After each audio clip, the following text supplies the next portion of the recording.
Royal, pues buenas noches. Aquí vamos a presentar un nuevo capítulo donde básicamente hablaremos de la parte importante de la insuficiencia cardíaca. En esta edición solamente abordaremos lo que es la insuficiencia cardíaca crónica, congestiva, y vamos a ver los puntos más importantes, ¿no? Dentro de los conceptos tenemos el de insuficiencia cardíaca aguda, que es básicamente la presentación de toda la sintomatología de una insuficiencia cardíaca, pero en un término temprano, en pues un tiempo corto y que básicamente va a presentar un riesgo para la vida. ¿Por qué? A diferencia de la insuficiencia cardíaca crónica, este no tiene cambios ni modificaciones morfológicos del corazón, por ende, pues va a sufrir más. Es algo que tiene que llevarse a emergencias de manera inmediata porque puede conllevar un riesgo para la vida. Luego tenemos la insuficiencia cardíaca crónica, que aquí es donde ya hay un remodelado de la morfología anatómica del corazón y que conlleva obviamente a cambios principalmente del índole patológico, como lo conocemos también como hipertrofia, ¿no? Esto que es un fenómeno bastante característico en megalocardia o cardiomegalia, mejor dicho, en donde ya es una situación patológica. Hay que recordar que la hipertrofia tiene un derivante también fisiológico. Esto se ve presente principalmente en aquellos pacientes que son atletas de alto rendimiento.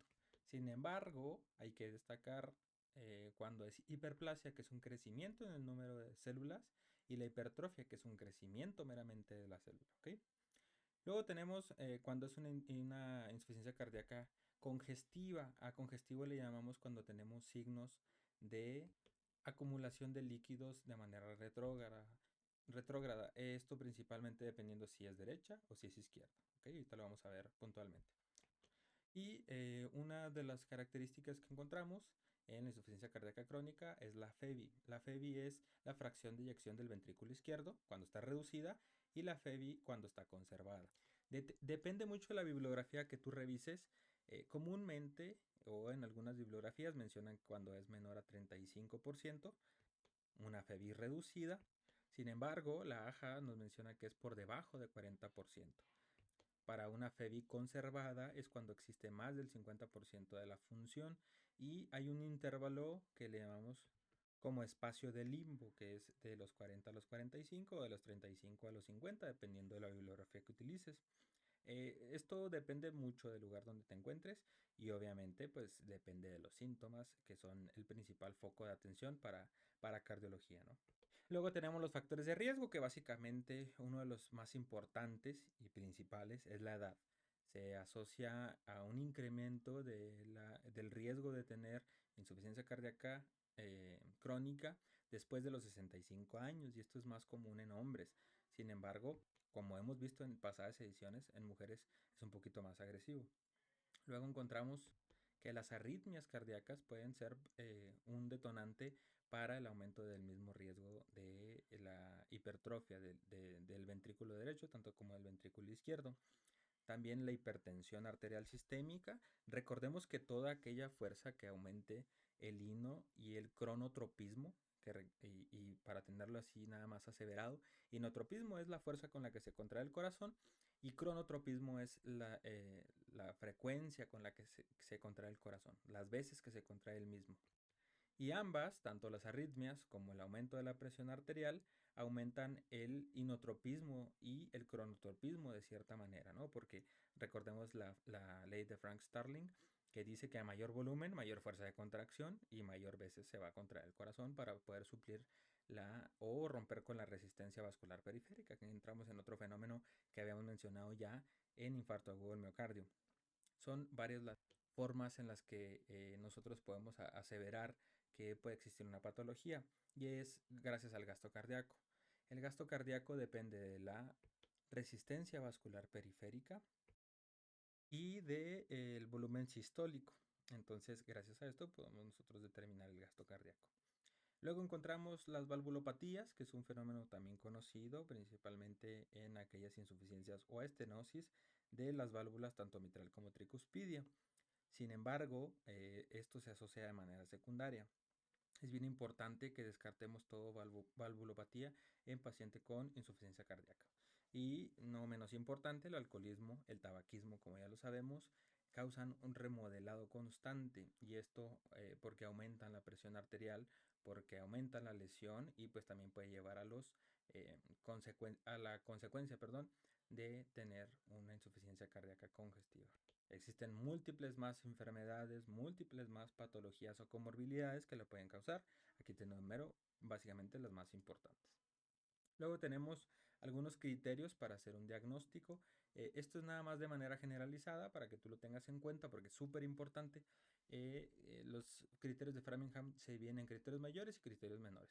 Criterios mayores son cuando hay disnea paroxística nocturna, que es básicamente una sensación de pérdida de aire o sensación de que falta aire por la noche de manera brusca. La ortopnea, que es cuando una persona no puede dormir porque al acostarse siente que no respira. Esto lo medimos principalmente por almohadas que utiliza el paciente. La ingurgitación yugular, los crepitantes en lo que vendrían siendo los pulmones, el tercer tono o el S3, que ya sabemos que es una cabalgata, y la cardiomegalia radiológica. Ahorita te voy a enseñar algunas imágenes que son importantes, así como el edema pulmonar radiológico. Otros de los criterios menores son edema de piernas. Esto porque pues es un poco variante, ¿no? Puede que sea a lo mejor una persona que tenga insuficiencia venosa, tos nocturna, que se puede asociar a otro tipo de patologías, disnea de esfuerzo, pues que también puede asociarse principalmente a cáncer de pulmón, a EPOC, etcétera, hepatomegalia, que pueden estar asociados, por ejemplo, a síntomas de cirrosis, derrame pleural, frecuencia cardíaca mayor a 120 y pérdida de más de 4.5 kilogramos tras 5 días de los tratamientos. Estos últimos, obviamente, pues tienen una formación más variada, ¿no? Tienen un diagnóstico diferencial más amplio. Para que tú puedas hacer un diagnóstico de insuficiencia cardíaca, tienes que usar dos criterios mayores o uno mayor y dos menores. Esos son los criterios de Framingham, más o menos lo que nos dicen. Y una de las más importantes es la clasificación de la NIHA, de la New York Heart Association, donde nos dice que la clase 1 es cuando no hay limitación para hacer actividad física y el paciente no tiene disnea o no se cansa. La clase 2 es cuando haces actividad física normal, pero te causa cansancio y palpitaciones. La número 3 es cuando ya no tienes la misma capacidad para realizar actividad física y cualquier tipo de caminata de 100 metros aproximadamente, pues ya te cansas. Y la número 4 es cuando el paciente, incluso en reposo, ya se cansa. O sea, ya incluso para abrocharse las cintas o para peinarse ya tiene cansancio. Entonces, la clasificación de la NIJA nos ayuda a poner los puntos sintomáticos de la disnea. ¿Ok? Y como lo recordamos, ahorita te mencionaba de la FEBI ya sea preservada o disminuida, cuando está disminuida a menor a 40%, así se le llama, disminuida. Cuando tenemos de un 41 a un 49%, pues decimos que es básicamente una FEBI medianamente reducida o limbo, básicamente, y depende también de los síntomas que llegue a presentar tu paciente o incluso algunas de las pruebas que utilizamos como el péptido natriurético, cerebral en este caso, y le llamamos FEBI preservada cuando hay mayor a 50%.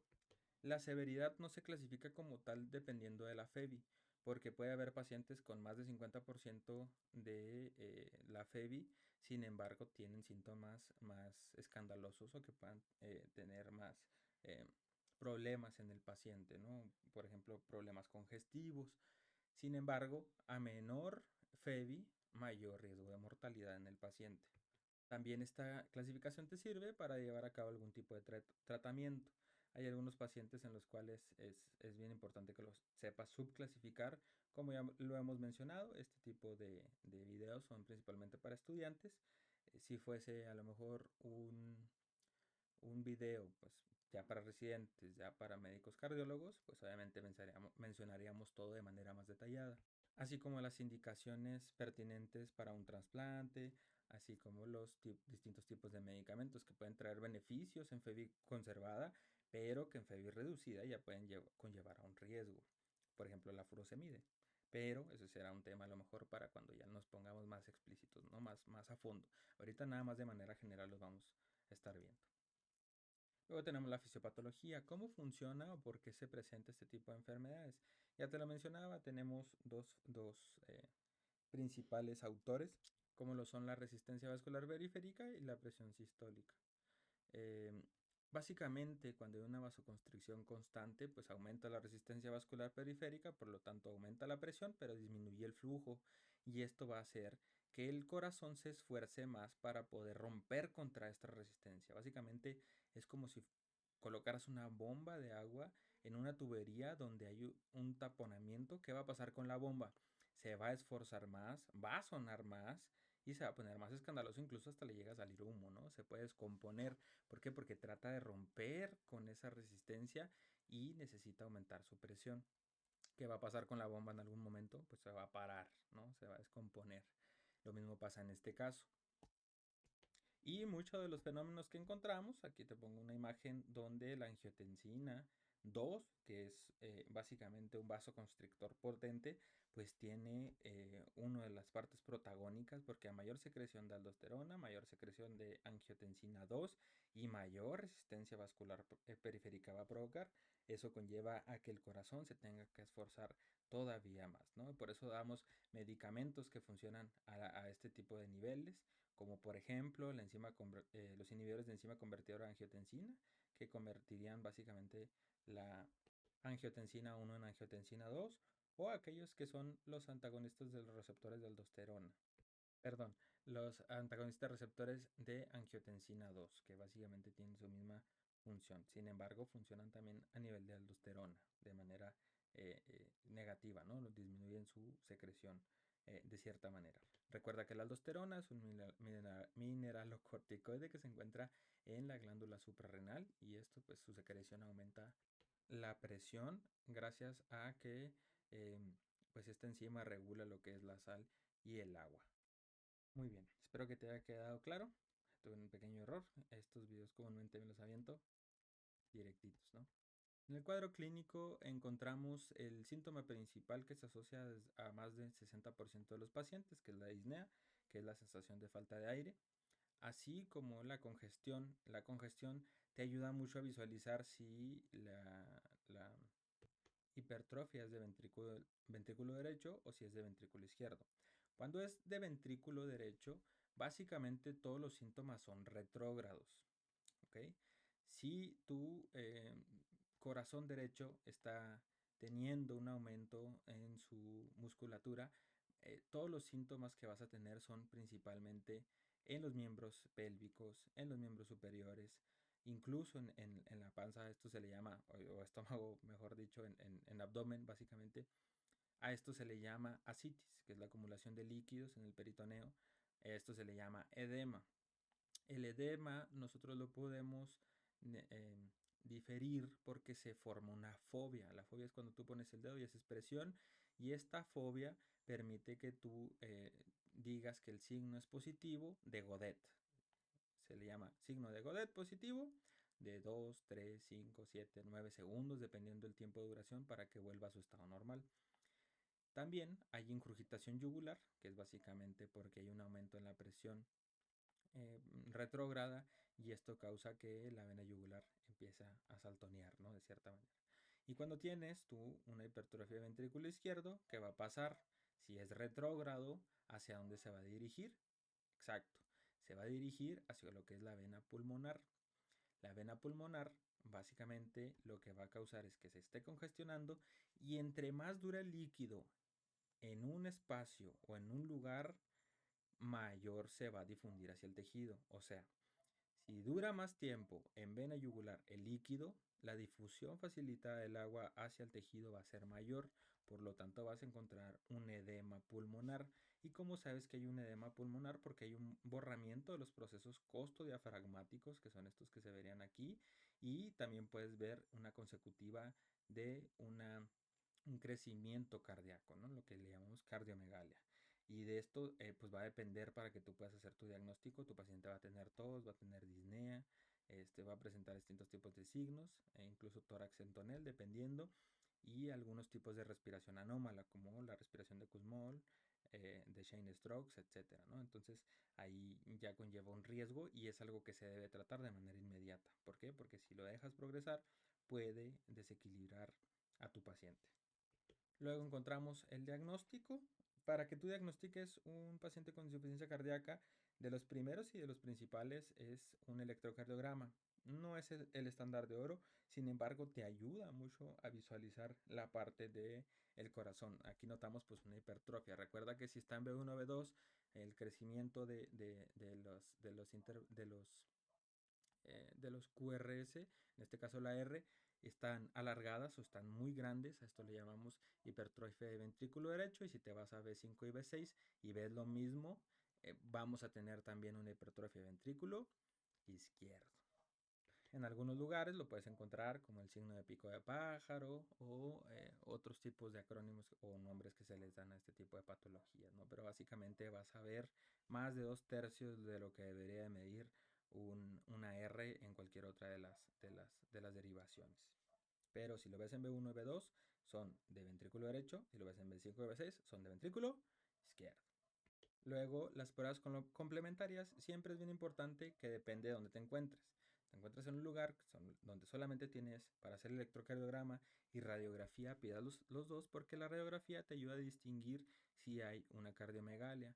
Aquí medimos lo que es el índice cardiotorácico y esto pues vas a ver tú que la relación de todo el tórax, que le pondríamos por ejemplo en la letra C, verla cuál es lo que mide de lo que es la silueta cardíaca hacia la parte central y de la parte central hacia la otra parte izquierda del corazón en su límite izquierdo, ¿no? Y de esta manera tú ves que si existe un parámetro por debajo de 0.5, pues le llamamos que es normal. Ya cuando tienes cardiomegalia es a partir de 0.51. Y como lo sacas, sumas A más B entre C. Y si es mayor a 0.5, bueno, 0.51, ya lo tienes una relación de que hay una cardiomegalia. Y dependiendo de lo que vayas sacando en el promedio que sacaste o en esta regla, pues puedes tú subclasificarlo. Por ejemplo, cuando está de 0.56 a 0.6 es una cardiomegalia de tipo 2 y cuando estás de 0.61 a 0.65 es una cardiomegalia de tipo 3. Y ya cuando estás por encima de 0.65 pues ya es una cardiomegalia tipo 4, ¿va? Hay otras pruebas complementarias que nos funcionan bastante bien, como el péptido natriurético. Como te decía, el cerebral es el que más se usa. Cuando está por debajo de 50 picogramos, decimos que es un parámetro normal.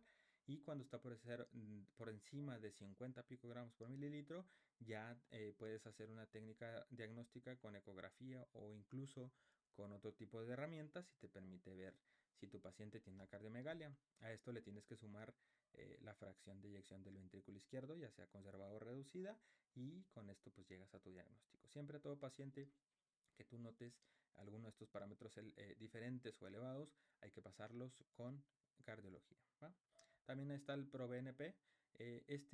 Básicamente, si está por debajo de 125 picogramos por mililitro, es un parámetro normal. Si rebasa este límite, es un paciente que tiene o que está probablemente en un diagnóstico de insuficiencia cardíaca con cardiomegalia, ¿va?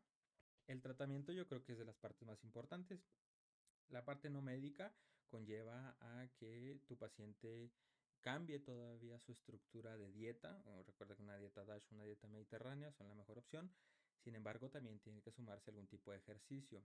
El ejercicio es vital. Recordemos que lo que nos dicen las guías tiene que ser de 30 minutos al menos por 5 días de la semana, pero esto no es algo que se quede para toda la población. Aquí ya se van a tomar diferentes tipos de medidas por parte de médico, por parte de nutriólogo, incluso para su dieta, pero sí es bien importante que reduzcan el consumo de sodio porque eso va a aumentar la presión arterial. Todo lo que sea inotrópico positivo o cronotrópico positivo puede conllevar riesgo para que tu paciente tenga un aumento de la morbimortalidad, ¿ok? Entonces, menor a 3 gramos principalmente en todo paciente que pueda tener riesgo cardiovascular e incluso ya te dicen las guías, ¿no? Que menos de 2.5 gramos al día es lo opcional o lo que se debe de implementar. A veces te puedes todavía reducir un poco más, pero eso ya depende de nutriólogo clínico de manera importante. Entonces, siempre hacer un trabajo multidisciplinario. Los primeros medicamentos que se utilizan o de primera elección son los YECAS. ¿Por qué? Porque disminuyen el remodelado cardíaco. O sea, que de cierta manera sí revierten de manera en etapas tempranas al paciente que inicia con una insuficiencia cardíaca para que disminuya de cierto grado o de cierta manera pues el remodelado cardíaco. Recuerda que son cardioprotectores. Si no puedes dar un YECA, pues te puedes cambiar por un antagonista de los receptores de angiotensina 2, como por ejemplo el candesartán. Ningún otro medicamento está especificado para este tipo de pacientes. En México, pues los que más se utilizan son el telmisartán o el losartán, que tristemente el losartán en Estados Unidos pues ya se ha demostrado, ¿no?, que tiene algunas complicaciones, por lo cual pues se ha quitado al mercado, pero pues aquí en México se sigue vendiendo o se sigue dando en los distintos tipos de lugares de salud pública, ¿no? Luego tenemos, bien importante, estos medicamentos que son los beta bloqueadores. Como te digo, disminuyen el inotropismo y de cierta manera el cronotropismo, por lo tanto, pues son importantísimos porque van a disminuir en algún grado la mortalidad y aumentan la supervivencia. Los que se menciona que son todavía medicamentos con em, evidencia científica son el carvedilol, el metoprolol y el nebivolol. ¿Okay? Estos tres son los principales autores y los que más vemos pues es el metoprolol. Luego tenemos la espironolactona, que es un medicamento que ahorra potasio, que funge como un antagonista de los receptores de aldosterona. De manera secundaria ahorra potasio, pero tienes que estar cuidando a tu paciente porque este medicamento pues, es en parte diurético y consecutivamente puede, al aumentar el ahorro de potasio, causar una hiperpotasemia. ¿Okay? Entonces hay que estar monitoreando el potasio constantemente en tu paciente. También la digoxina es un medicamento que en los 90 o antes de los 90 se utilizaba de manera constante. Se ha visto que este tipo de medicamentos pueden ser tóxicos para el paciente y pues la intoxicación por digitálicos es algo que se vive constantemente. Estos medicamentos solamente tienen que ser recetados por lo que sería cardiología o medicina interna y es bien importante que los tengas en cuenta para cuando derives a tu paciente, ¿no?